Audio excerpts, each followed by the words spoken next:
Tyler Perry's Straw to 0 to 5 is more than just a thriller, it's a devastating portrait of motherhood, poverty, and mental health. In this video, we break down the entire story of Johnny Yao and her daughter Aria, leading up to the shocking twist that left millions speechless. I told them I need my money to get my daughter's medicine. She's sick. I just need to cash my check, that's all. No, sir! Please, come on out. I just want to do what's right for my baby. Lock the door.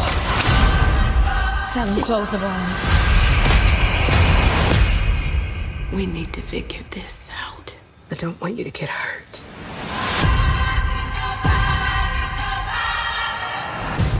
I got put out today. We have nowhere to live.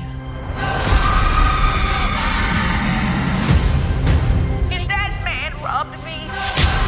I need it for my daughter.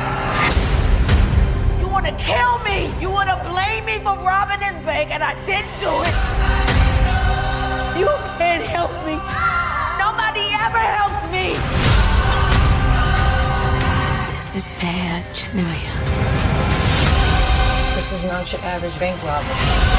This is about giving her a chance.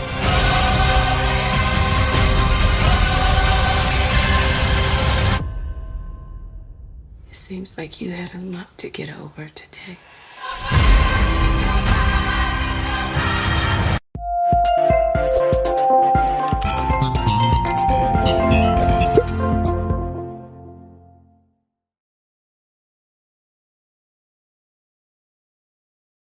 Johnny Yao Wilkinson wakes before dawn in a cramped, shabby apartment, cradling her beloved daughter Aria, who struggles with illness. The morning is a whirlwind. Aria complains about not being able to bathe herself and tearfully reveals that her classmates learn they're too poor for school lunch. Johnny Yao, already feeling invisible, vows to fix everything even as the landlord menacingly demands rent by 10 AM or threatens eviction. As they head out, Johnny Yao gives a few coins to Benny, their wheelchair-bound neighbor.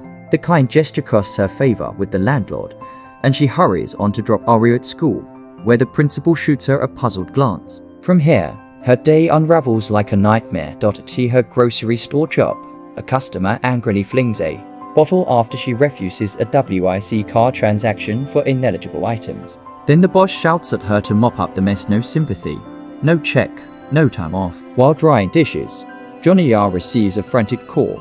Aria had a seizure in the bathtub and was rushed to the hospital, but her boss refuses to release her paycheck, forcing her to rush to the bank to withdraw cash for lunch. She's too late, once more denied and wasting precious minutes.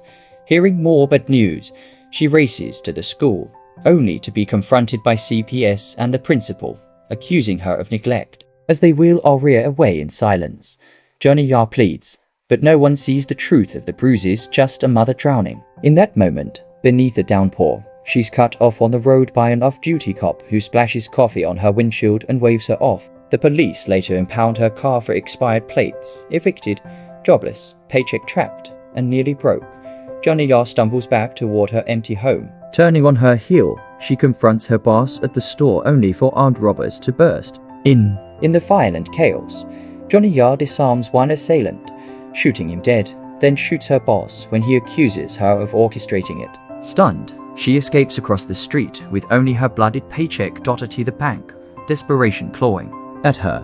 She tries to cash the check, but without ID, she's stonewalled.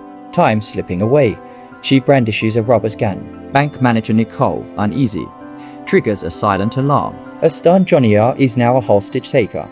The bank locked down, police flooding the scene. Inside, Detective Raymond, an empathic negotiator, calmly phones her. A bank teller Liverstrom's Janier's increasingly emotional conversation about medicine, lunch money, eviction, and protecting Aria. Sympathy builds outside.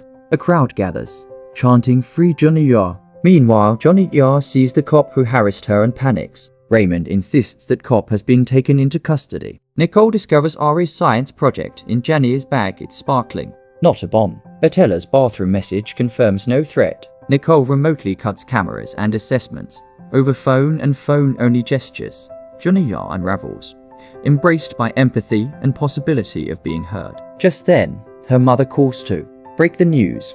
Arya had died the previous night in a seizure. The flash floods in Arya was never dropped at school.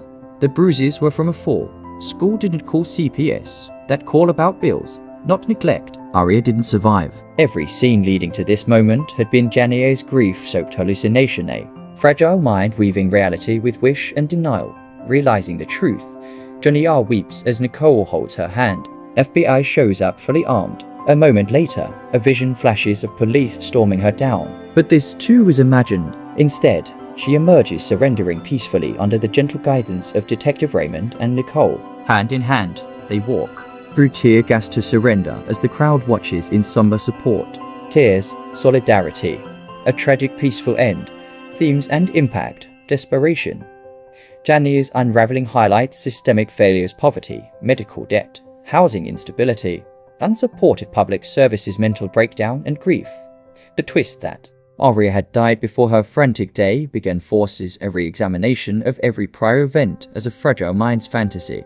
Empathy and redemption. Unlike darker scripts, here forgiveness surfaces. Nicole and Detective Raymond refuse to dehumanize, offering safety and understanding. Social commentary. Perry uses Janier's story to expose how society discards vulnerable people and the fierce strength mothers bear.